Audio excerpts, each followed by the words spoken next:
daily insights on everything financial. I'm Diana Feliz, and with me, Joyce Padilla. Thank you for joining us today.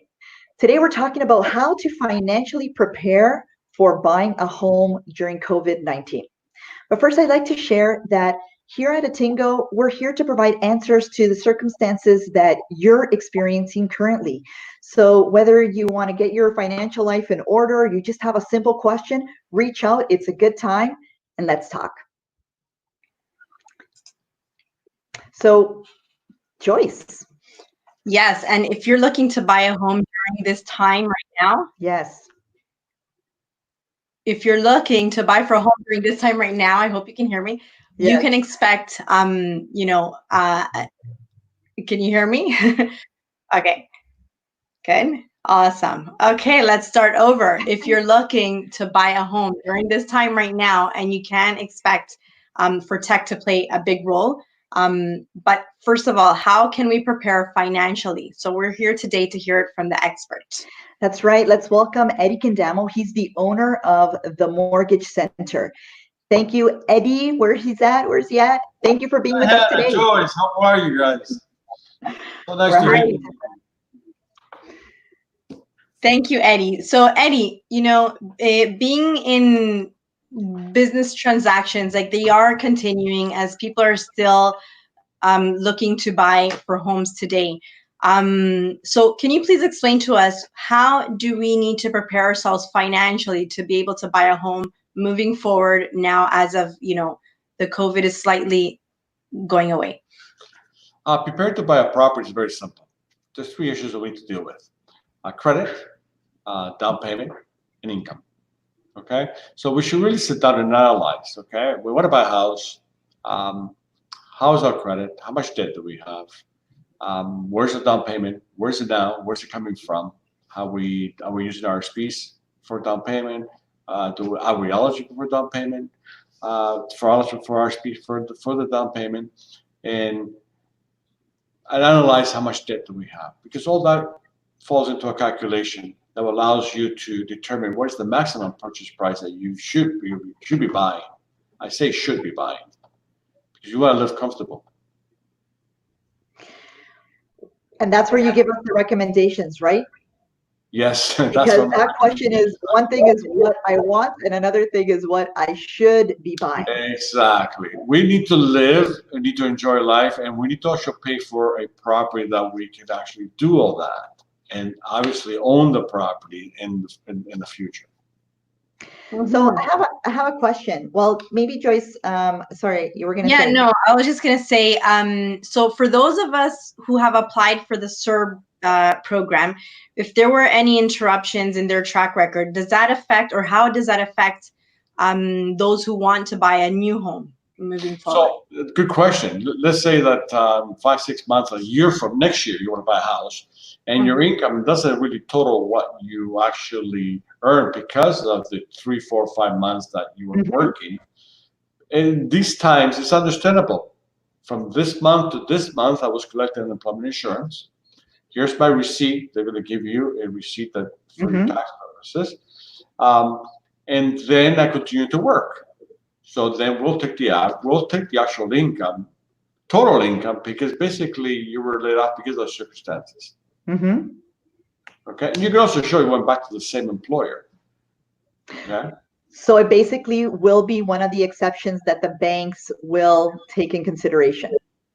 And future thinking, yes, it will be the consideration that what's taking place. Yes, and of course, it makes all the sense in the world. That's a good thing to know. So I want to make the clarification. A lot of people are thinking that there's special incentives if you're applying for a mortgage new. Is this true? What are the special incentives that you guys are offering to the people that are looking to buy a home? Well, special incentives are that first of all, anybody can buy with 5% down. The big incentives as a first-time buyer is that you can actually use an RSP. And if you don't have the RSP, it's what I mean about planning. Put some of the money into the RSP. So next year, when you do your taxes, you get some of the money back, which is perfect. You get back pretty good money. I believe it's about 20, 30, depending on the tax bracket that you're in, you get that money back. That's where your specialty is. Yes. The other issue is that you're going to also take a tax credit on your property tax. Okay, land transfer tax is not cheap, especially the GTA. The GTA, we have two land transfer taxes. One's provincial, and one's for Toronto. And you could actually get back almost up to $8,000 in tax credits. Okay, so that is positive. So those are the good things that it comes with regards to the advice on how to set yourself up with time, because I know that the money has to be into RRSPs and it takes time to do all of these transactions. But because of COVID-19, there's nothing special that is like, now is the time to get your mortgage, other than keeping your job, like making sure that you keep your job and things like that. But there's no real incentive. Is this? But the real incentive is because of COVID-19, the rates have dropped tremendously. Okay? Yeah. Okay. They dropped a lot. It doesn't incentive. Okay. Yeah. However, the qualifying rate has not moved. So what does that mean? It means that I have to calculate your monthly payment based on 5.04%. About 3 weeks ago, it was 5.19. So that moved a little bit. So you have to qualify for that mortgage at that rate. They may drop that qualifying rate in the near future to see how they're going to stimulate the market, or they may not. I'm not sure of that. However, let's talk about the qualifying rate, which I think is very important, because a lot of people are thinking that they make it so difficult. They should lower the qualifying rate. Yes, please explain this. In 2019, we grew our business by 28%. Generally, the market was outpacing every year with a qualifying rate of 5.04. So therefore, obviously, the 5.04 did not affect most of the people. Who's it affecting? It's affecting the people with lower incomes. Okay? It's affecting those people that really they cannot buy a property in Toronto. But a lot of people are starting to. So just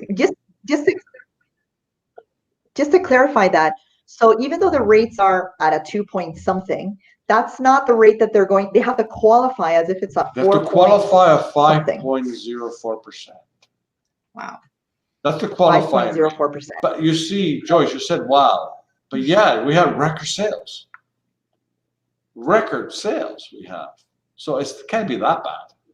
People are willing to pay. People are willing to pay. So the bank versus working with a mortgage broker like yourself, because there's an interest rate difference. There's a servicing. Like, what's the main difference? Basically, in most cases we actually able to get better rates. In most cases, because we deal with a department of the banks that just deal with mortgage brokers. This is the cost of money. This is how much we're going to give you for. This is how much we're going to pay you. So we get paid by the banks to actually underwrite the mortgages for them. The big difference is that when you come to me for a mortgage, I'm going to analyze your personal situation and suggest which banks we should go with, because this will benefit you in this manner today. That doesn't mean that tomorrow your situation is not going to change, but we need to actually understand which bank is going to benefit you based on prepayment privileges, based on penalties. If I have to pay the mortgage off, how are you going to calculate my penalties? No one asks those questions. And there's a lot of fine print when you commit to a mortgage, which is something that the lack of information ends up biting you in the butt in the end, because you didn't know. Unfortunately, we trust the bank name. It's a brand that they've created. We have to ask those questions. We need to understand those questions. We go through. But as a consumer, we don't really know the questions. That's why we go through those questions, and answer those questions you need to know. So it makes really sense to definitely always go through a mortgage broker, because it's a guided process and you guys have that expertise, to help the consumers. So Eddie, how can we get in contact with you if anyone's interested in, doing their mortgage? Thank you. I can be called at 905-652-3000. My extension is 200.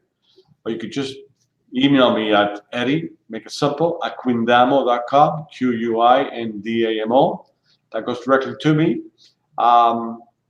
All the questions are fantastic. I love when people ask questions. Okay. We will have you back because there's a lot of changes that are happening with regard to the mortgages. We know that that's something that is going to be on an ongoing evolution, and we would love for you to connect with us again. So now you guys know how to better financially approach your new purchase, and make sure that you speak to a mortgage broker in that process to get the right advice. Thank you. Thank you, Eddie Quindama. We'll see you guys tomorrow, right here. Bye-bye. Attingo Talks.